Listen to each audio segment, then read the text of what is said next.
Hello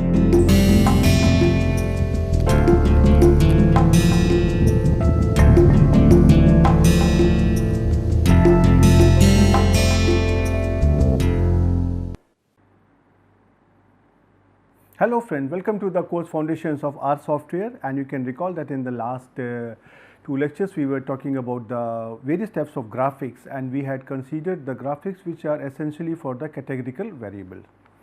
Now we are going to continue on the same lines in this lecture also, and we are going to consider today very popular graphic which is histogram. Histogram also looks like the bar plot, but the main difference between the two is that bar plots and pie diagram equivalently, they are used for the categorical data. That means when you have the data which are in the form of categories, and histogram is used when your data is continuous, means that is a non-categorical data, right. For example, if I say heights, weight, age, etc. So, if you try to take the real values of height, weight and age in say centimeters, kilograms or say years, they are the continuous data and they are the data from the continuous variable. So, today we are going to learn about how you can create the histogram in the R software. Well, what is histogram? I know you know better than me. So, we begin our lecture and we try to learn how we can create the histogram. Now, the first question comes over here, that how the histogram is considered and how it is different from the bar plot. If you try to have a look, the bar plot will look like this and histogram will look like this. So, that means these bars are stacked together, right. So, actually this histogram is based on the basic idea that the data can be categorized into different groups and then their frequencies can be counted, and bar for each of the category can be created and with certain height, right. And yeah, but please do not understand that in the histogram the height of the bar is going to proportional to the frequency. That is happening only in the case of bar plot. In the bar plot, the height of the bar is proportional to the absolute or relative frequency of the data, but that is not the case in the case of histogram. The histograms are constructed when the data is continuous, and in histogram the area of the bar is considered. That means the height of the bar and the width of the bar, and this area is proportional to the frequency or the relative frequency. Now, if you try to see what really happened, if you try to take a histogram can be like this, one bar is like this and another bar is like this, right. That is, as such it is correct, but it is not so convenient in practice, right. By looking at these two bars, you cannot find whose frequencies is more. So, that is why what people do in practice, they will try to keep the width of the bars of the two bars in the histogram to be the same. If this part is same, then only the difference will come due to the height, and that is why you will see that most of the histograms always have the same width, right. But as such these widths need not necessarily to be the same always. That is what you have to keep in mind.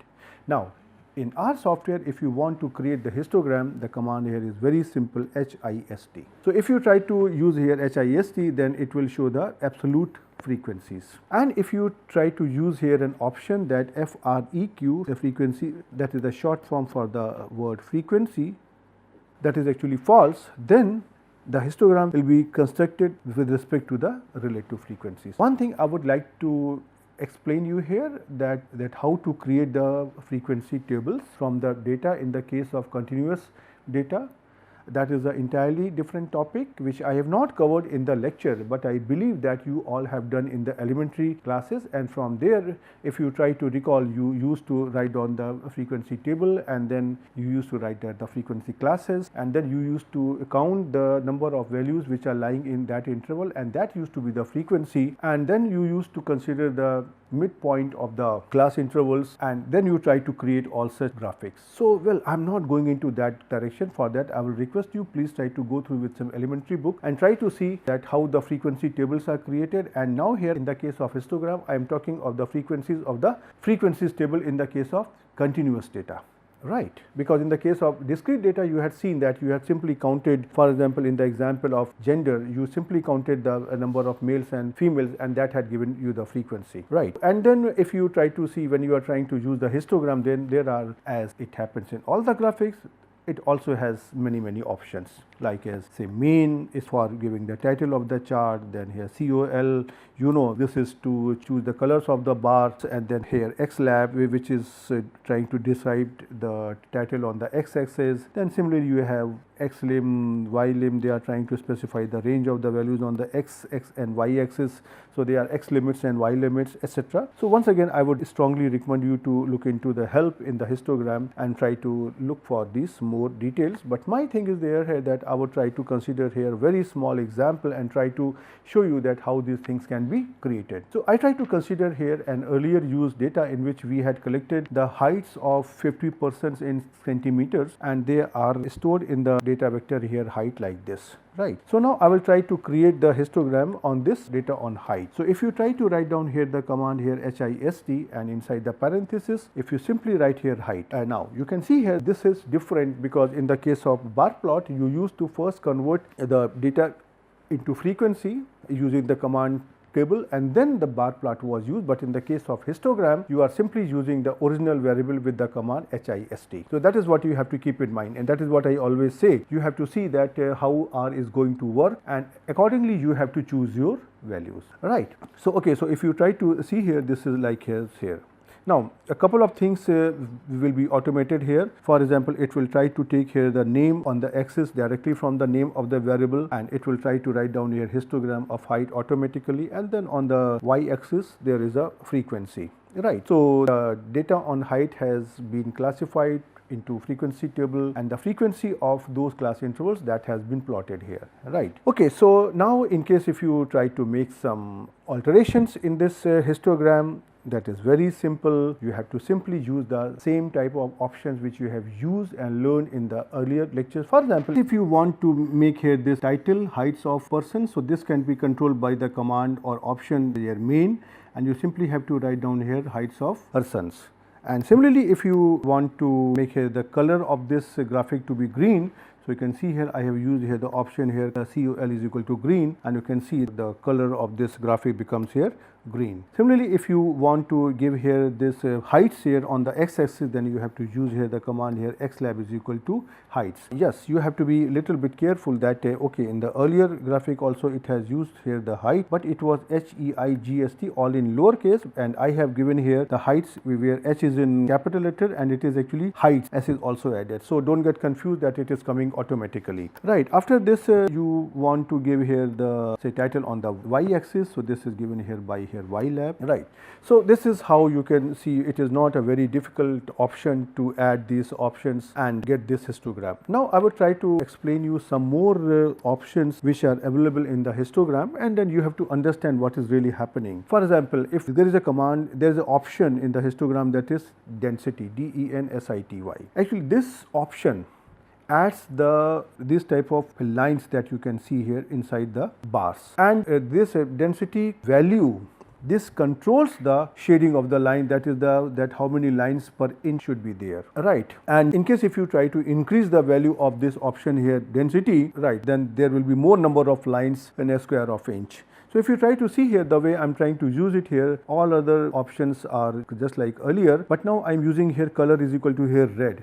So this color is actually going to control the color of the histogram and these type of lines, right. So I try to use here xlab equal to heights, ylab is equal to number of percent, and only here two changes are made. I am trying to add here the option density equal to 2, and the color here is red. So if you try to see here the outcome, this comes out to be here like this. You can see here these types of lines are created, right. You can see here like this. Now I try to do here one thing just to show you that what is the interpretation out and how this density actually changes. I simply try to increase the value of the density from 2 to 8, and you can see here now this density has become more closer, these lines have become more closer to each other, right. And in this density, if I also try to use here one more option here angle, right, there is an option here angle. So this angle is going to control the slope of the shading lines, right, and that is in the counterclockwise direction. So the entire command is the same as earlier which I used here in this one, and you can see here this is here the line inclination, and here this inclination has become just different. This is now at the angle of 100 degrees. So these lines are now becoming here like this, and earlier the lines were like this. So you can see here now where you are going to use it, that is up to you. But my job was to convince you that okay, you can do such jobs very easily in the R software, and that is what I am trying to do here, right? And beside those things, I am just trying to make you comfortable in understanding and in believing that R can do many such options which any software can do. So now let me try to show you these results in the R console. So I have prepared here my height data, and if I try to use here the command hist, HEIGST, you can see here this is my histogram which I have shown you in the beginning, right? Now I try to make here different type of changes so that you can see that these things are working, and you can see here now I have changed the color to be here green, and if you want to change this color to be, for example, here if you want to make it here pink, it is here like this. If you just, and you see I have not changed any other command, it will become here like this, right? And after that, if you want to make here these types of lines using the command density, I can change here like this. So you can see here this density is here like this, right? And if you try to use here and if you simply try to change here this value here with density from 2 to 8, I can show you what I am doing, then you will see here then these lines are becoming more dense. And after that, if you want to use here the angle also, so I can show you here that I will just try to add here the command angle is equal to 100, and try to see what will happen to the direction of these lines. This is now changed, right? So now that was a pretty simple lecture, and now you can see that creating histogram is an easy job, and for which you used to take the software from your friends for doing this job. Now it is in your hand, you can do it very easily. Not only easily, now you can control each and every aspect of this histogram, and you can make it as beautiful as you want, as informative as you want. That is up to you. That will be your capability, that how much you have practiced, how much you have learned in the histogram command to make it more impressive. So now I will make a very simple request. Please try to consider a data. Try to use these options from the help menu and try to see what happens when you are trying to use a particular command in the hist function, and try to see the effect. Yes, at this moment some of these options which they are in the help may not be really helpful, but try to identify that which are the options which are helpful for you, and try to see that earlier the type of histogram which you were creating, now can you make it more informative using the R software? So you try to practice it, and I will see you in the next lecture. Till then, goodbye.